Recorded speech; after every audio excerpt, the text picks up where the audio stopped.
नमस्कार। शाम के अखबारों की चर्चा चाय के साथ। आज 31 जुलाई है। इंदौर में आज झमाझम बारिश के आसार बताए गए थे। मौसम विभाग ने बड़ा अलर्ट जारी किया था, पर अभी दिन में तो बहुत जानलेवा धूप हो रही थी और उमस चालू हो गई है। समझ में नहीं आ रहा मौसम विभाग का भगवान से कोई तालमेल है, इंद्र से है कि नहीं है। देखेंगे। ये महीना आज ख़त्म हो रहा है। 10.3 इंच बारिश हुई है, मतलब 12 इंच बारिश का जो हमारा कोटा है उससे भी हम 2 इंच यहाँ पीछे हैं। जून के महीने में भी हम पीछे थे। अब अगस्त में अगर हमारे पास में 18 इंच बारिश नहीं होती है तो फिर आप ये मान के चलिए कि हम जल संकट के दौर में आ रहे हैं। मतलब सूखे की स्थिति में तो नहीं कह सकते, पर अल्प वर्षा की स्थिति में इंदौर आना तय हो जाएगा, बिल्कुल तय हो जाएगा ये। क्योंकि यही हमारे पास कुल मिला के एक महीने में 6 से 7 दिन होते हैं बारिश के, और अगर ये भी चूक गए तो आपको बारिश नहीं मिलती है। तो ये हालत है। अगस्त महीने से त्योहारी मौसम, त्योहारी माह शुरू हो जाएंगे। तो 15 अगस्त से जो शुरुआत होगी अब त्योहारों की, तो लगातार दिसंबर तक एक के पीछे आपको त्यौहार मिलेंगे। 28 अगस्त की राखी है, 10 तारीख की 11 से, सब एक के पीछे एक बड़े त्यौहार अब आपको देखने के लिए मिलेंगे। तो हम शुरू करते हैं। हम सबसे पहले खबरों शुरू करेंगे। तो कुछ खबरें तो इंदौर की हैं। तमाम प्रयास के बाद भी अंततः गोलू पंडित भारी पड़े। छोटे छोटे भले ही होर्डिंग्स हटा दिए हों, पर बड़े बड़े यूनिपोल पर अभी भी वो विराजित हैं, और मुझे ऐसा लगता है कि इस महीने में 4-5 तारीख तक वो विराजित रहेंगे। उन्होंने बता दिया कि शासन, प्रशासन, कोर्ट और नगर निगम सब पे वो बहुत भारी हैं। आसान नहीं है उनके होर्डिंग लगाए हुए हटाना। होर्डिंग पे जो फ़ोटो लगे, अगर आप उनको छानोगे तो आप पाओगे कि उसमें बहुत सारे दिग्गजों के नाम हैं जिनको पुलिस आए दिन तलाशती रहती है। राष्ट्रीय खबरों की बात करें हम, तो रुपए की साख बचाने के लिए एक ही दिन में रिजर्व बैंक को इतना बड़ा झटका लगा। रिजर्व बैंक ने एक ही दिन में 670 अरब रुपए हवन कर दिए, केवल रुपए को 25 से 50 पैसे कम लाने के लिए। फिर भी रुपया वापस वही जाने लग गया है। अब रुपया 100 की तरफ चल पड़ा है। रुपये की हालत बहुत ज़्यादा ख़राब हो चुकी है। इसका असर आपको समय के साथ दिखाई देगा। वर्तमान मतलब भविष्य को बचाने के चक्कर में वर्तमान का पैसा सब बर्बाद हो रहा है। और मज़ेदार बात यह है कि एक छापा पड़ा पश्चिम बंगाल की वीरभूमि में एक ड्राइवर के यहाँ, तो 28 करोड़ रुपए तो नगद निकले और 15 किलो सोना मिला उसके यहाँ। ड्राइवर भी धन संपन्न होने लगे हैं, मतलब ऐसा नहीं है अब उनको भी अनाज की जरूरत नहीं। तो हम खबरें शुरू कर रहे हैं आज दोपहरी खबरों से। दोपहरी खबरों से हम चालू करेंगे, पहले पेज की बात में लेंगे हम। पहले शहर की खबरों शुरू करते हैं। कलेक्ट्रेट के सामने हटा कांवड़ यात्रा का गेट। हरसिद्धि सहित कई और जगह लगे हुए हैं। जहाँ जहाँ लगे हैं बहुत सारे गेट उनके गोलू शुक्ला के दोनों तरफ से 20 सड़क के रोक के लगे हुए हैं। हमने कल भी इस मामले में खबर की थी और उसके बाद शायद शाम को जो अभियान चला, पर छोटे छोटे होर्डिंग तो हटाए गए, पर बड़े होर्डिंग अभी भी यहीं यथावत विराजित है। उनके बड़े बड़े होर्डिंग पर कब्जा है उनका। और कल भी एजेंसियों ने कहा था, तो नगर निगम का कहना ये था उसमें कि एजेंसी हमसे शिकायत करे। आप बताइए कौन शहर में एजेंसी वाला जाके शिकायत करेगा कि उसका होर्डिंग हटा दिया गया है। आप खुद सोचिए, किसी एजेंसी ने जगह पैसे भरे हो तो कौन हटाएगा ये। पर आज भी यथावत लगे हुए हैं। जहाँ वो दादागिरी से लग सकते हैं वो आज भी लगे हुए। क्या सर? जी बिल्कुल। आप जिस एजेंसी की शिकायत की बात कर रहे हैं, मैं आपको यहाँ पे साफ कर देता हूँ कि जो एजेंसी ही कोर्ट गई थी और उसी कोर्ट ने उसी एजेंसी के ही बिहाफ पर डायरेक्शन दिया है कि एजेंसी के जितने यूनिपोल उन्होंने लिए हैं शहर के अंदर, वह नगर निगम को पैसा चुका रहे हैं। ऐसे में नगर निगम को उनकी मदद करना चाहिए। फिर बात करते हैं धार्मिक और राजनीतिक विज्ञापन लगाने से पहले कलेक्टर की मंजूरी बहुत ज़रूरी बताई गई है। अब कलेक्टर साहब की मंजूरी कौन लेने जा रहा है ये देखना होगा, और कलेक्टर साहब इस पर अब क्या एक्शन करा रहे हैं। कहने को तो नगर निगम ने गोलू शुक्ला के तमाम होर्डिंग हटा दिए हैं। आपको बता दूं, जहां से इंदौर की सीमा शुरू होती है, राऊ एमराल्ड स्कूल से लेकर जो है तमाम आप बात कर ली जाए मरीमाता चौराहा तक के होर्डिंग हटा दिए गए हैं। मैक्सिमम होर्डिंग हटा दिए गए। पर चूँकि आपने कहा कि यूनिपोल के कायम है, क्योंकि यूनिपोल ये वही यूनिपोल है जिनको लेकर जो है एजेंसी वाले कोर्ट गए थे। अब बात करें गोलू शुक्ला जी का जो कटआउट जो था मरीमाता चौराहा पर लगा था, वो भी हट चुका है, आपको बता दूं मैं। और जो चूँकि मैंने आपको बताया कि रायबी रोड पर जो है एमराल्ड स्कूल के बाहर से नगर निगम ने जो जितने एंट्री गेट लगे थे वहाँ से हटाना शुरू किए थे। जिन जगहों पर रह गए हैं, मुझे ऐसा लगता है कि एजेंसी वालों से शायद गोलू शुक्ला जी का तालमेल बैठ गया होगा। हम आपको बता भी देते हैं कि जहाँ जहाँ होर्डिंग लगे वहाँ पर कुछ नहीं। जैसे अभी आप राजकुमार बिल का ब्रिज चढ़े तो पूरे 8 होर्डिंग जो है वो एक तरफ से लहरा रहे हैं बिल्कुल गोलू शुक्ला से।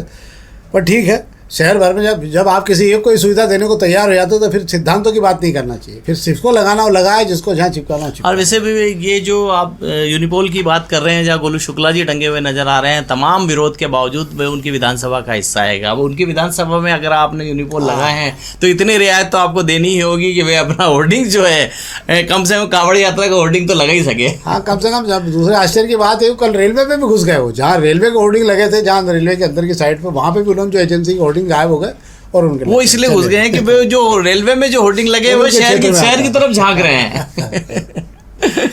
अब हम एक और खबर बात कर लें। 850 करोड़ का संपत्ति कर वसूलने का लक्ष्य रखा, 4 माह में केवल 220 करोड़ आए।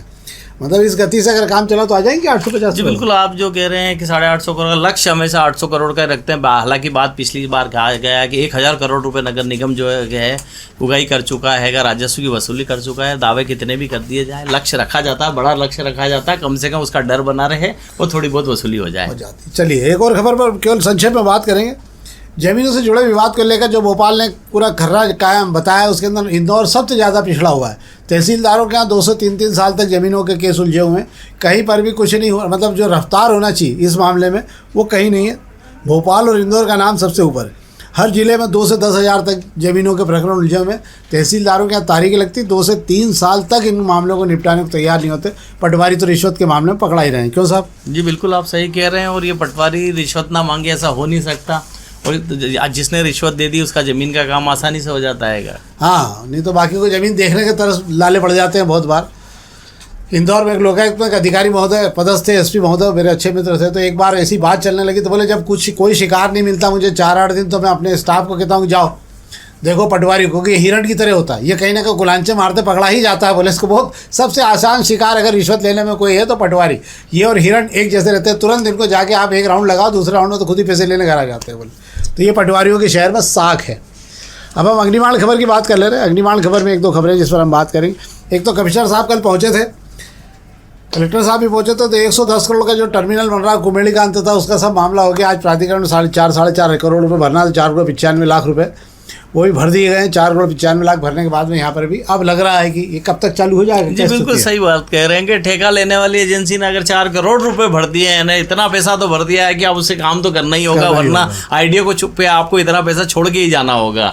तो अगर एजेंसी ने पैसा जमा कर दिया तो उम्मीद की जा रही है कि 100 करोड़ से ज़्यादा रुपए खर्च करके आईडीए ने जो कुमेडी पर ISBTC बनाया है अब वो चालू हो जाएगा। हालांकि वहाँ पर कितनी बसें पहुँच पाएगी, कितनी जाएगी, कितने लोग उस पर जो बसें चलाते हैं वो देखना होगा। हालांकि पुलिस जिला प्रशासन अपना डंडा चलाएगा, पर यही जिला प्रशासन जो है नायता मुंडला में भी बस वालों पर डंडा चला चुका है, हासिल कुछ नहीं हुआ। उनकी खुद की AICTSL की बसें जो कुछ दिन के लिए वहाँ गई थी, वापस लौट कर जो है सुएज हॉस्पिटल के पास जो है AICTL के दफ्तर लौट आइएगी। शुरू तो होने तो यार, पहले शुरू हो जाए तो कम से कम हर काम में पहले से व्यवधान पैदा हो जाते हैं। एक बार शुरू हो जाए तो फिर कौन बस लेके जा रहा है कौन नहीं जा रहा है ये भी हम और आप देखेंगे। हालांकि उस जगह रोड को लेकर बहुत सारी दिक्कत है वहाँ पर, क्योंकि वहाँ बसों को लेकर कई दिक्कत आएगी। अब हम पत्रिका खबर की बात कर ले रहे हैं। शहर में अलग अलग माफिया चल रहे हैं। एक माफिया आपको होगा कि अगर आप ध्यान दें तो शिवराज सिंह चौहान के समय उमा भारती जी ने जो है एक आंदोलन छेड़ दिया था कि नहीं, ये शराब की दुकानों के बाहर शराब बिकती हुई नहीं पाई जाएगी, अहाते बंद करा दिए थे। आपको आश्चर्य होगा, ये अहाते जो है बहुत सोच समझ के चालू किए गए थे। और ये हो रहा था कि लोग इधर उधर चौराहों में गली कूचों में खड़े होकर शराब पीते हैं, बॉटल इधर उधर फेंक जाते हैं, और उसके कारण जो है बहुत बार गलियों में अपराध की स्थिति भी बनती थी।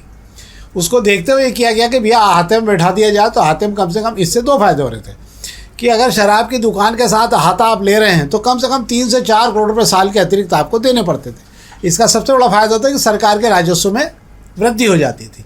परंतु जब ये होद हल्ला मचा और उसके बाद में ये हुआ कि भैया आप अहाते देने ही नहीं हैं, तो क्या हुआ, इस शहर में अहाते ख़त्म नहीं हुए, अहाते आज भी बराबर पड़ोस में चल रहे हैं।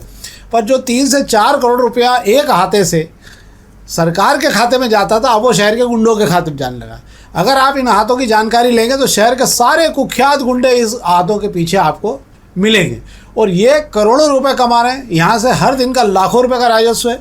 अगर आप इन पर हाथ डालने की कोशिश करते हो तो बहुत सारे लोग जो ऐसे हैं जो उसके पीछे खड़े होने की कोशिश करते हैं, और राजनेताओं का संरक्षण है। ये आहते जो हैं धीरे धीरे इतने बढ़ गए हैं कि इनका माफिया इसके पीछे काम करने लगा। क्या साहब? जी बिल्कुल, आप सही कह रहे हैं। छुपकर शराब पीने वालों के लिए आहते से मुनासिब जगह होती नहीं थी। फिर बात की जाती है आहते से अतिरिक्त कमाई भी जो है ठेकेदार को हो जाती थी। इस वजह से जो दुकानों की बोलियां जो है ऊंची लगा करती थी। फिर बाद में कहा गया कि आहते को बंद कर दिया जाए, आहते की वजह से दिक्कतें हो रही है, आहते बंद कर दिया गया। ये मुझे लगता है पूरी सोची समझे साजिश के तहत बंद किया गया।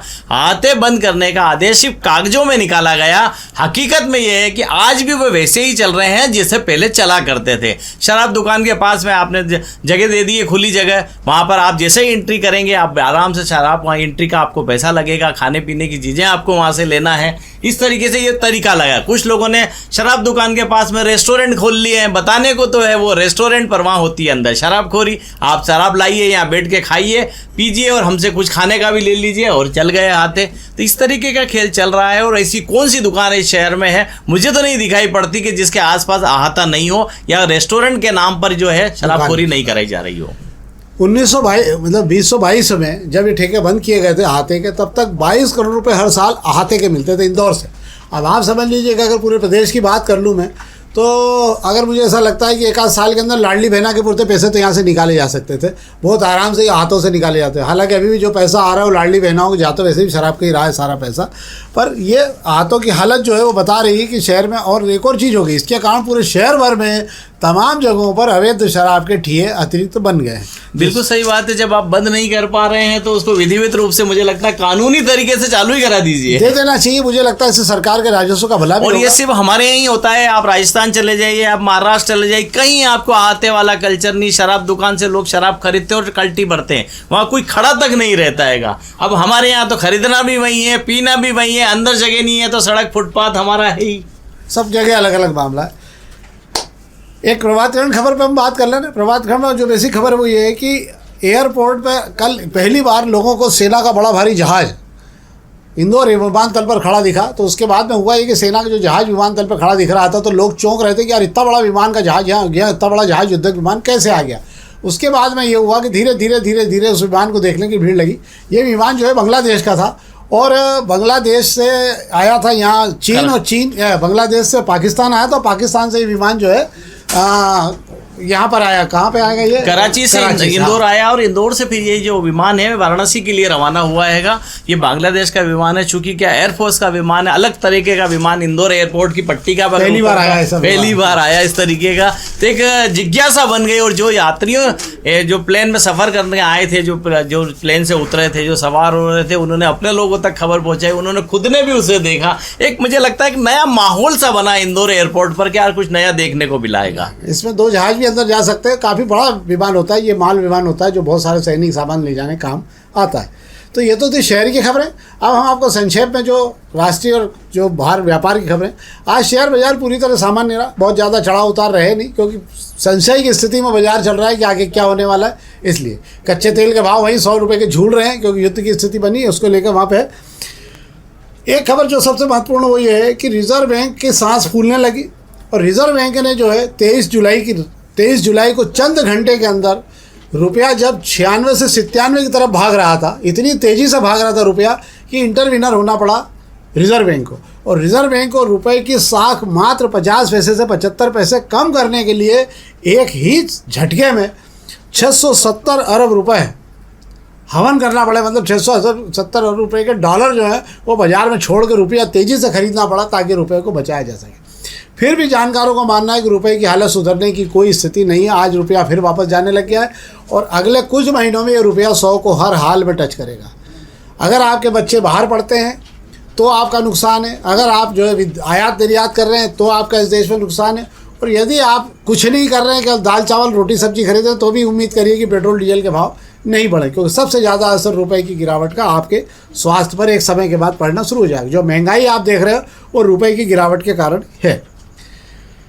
एक और मज़ेदार खबर यह है कि खुजराहो का एयरपोर्ट जो है उसको नंबर 1 का पुरस्कार मिला है, जबकि वहाँ एक भी फ्लाइट नहीं आती जाती है, वहाँ पे कोई यात्रियों का आगमन नहीं है, और वहाँ कहीं भी किसी भी प्रकार का कोई ऐसा तामझाम व्यापार अंतर्राष्ट्रीय फ्लाइट नहीं। फिर भी खुजराहो के विमानतल को देश में नंबर 1 का विमानतल माना गया सुविधाओं के नाम पे। तो ताली बजाना चाहिए आपको कि ये सिविल इसी देश में संभव है। और एक और खबर हम आपको बता देते हैं कि पश्चिम बंगाल के वीरभूमि में एक क्षेत्र में एक ड्राइवर के यहाँ छापा मारा गया था, जो पहले ड्राइवर था, बाद में तो दूसरे सब काम करने लगा वो। तो उसके यहाँ से 28 करोड़ नगद मिले, 15 किलो सोना मिला और मशीनें ख़राब हो गई गिनने में, इतनी मशीनें वहाँ नोट गिनने के लिए लगाना पड़ी। तो जैसे तैसे वहाँ से रुपए गिन के निकले। अब मामला ये आ गया है कि तृणमूल कांग्रेस के दोनों ही धड़ों में झगड़े पैदा हो रहे हैं कि किसकी तरफ था ये, क्योंकि लाने वाले और निकालने वाले दोनों भाजपा में जा चुके हैं इस समय पे। तो अब आरोप ये लग रहा है कि ये आदमी था किसका ये।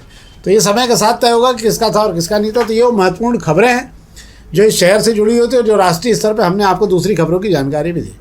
हमारा आग्रह है, ये दोपहर न्यूज़ का विशेष कार्यक्रम है जो हम शहर की चुनिंदा खबरों के साथ आपके लिए बनाते हैं। कृपया करके लाइक करिए, सब्सक्राइब करिए और अधिक से अधिक इसकी लिंक जो है अपने मित्रों तक जरूर पहुंचाइए ताकि इसे और प्रोत्साहन मिल सके। बहुत बहुत धन्यवाद।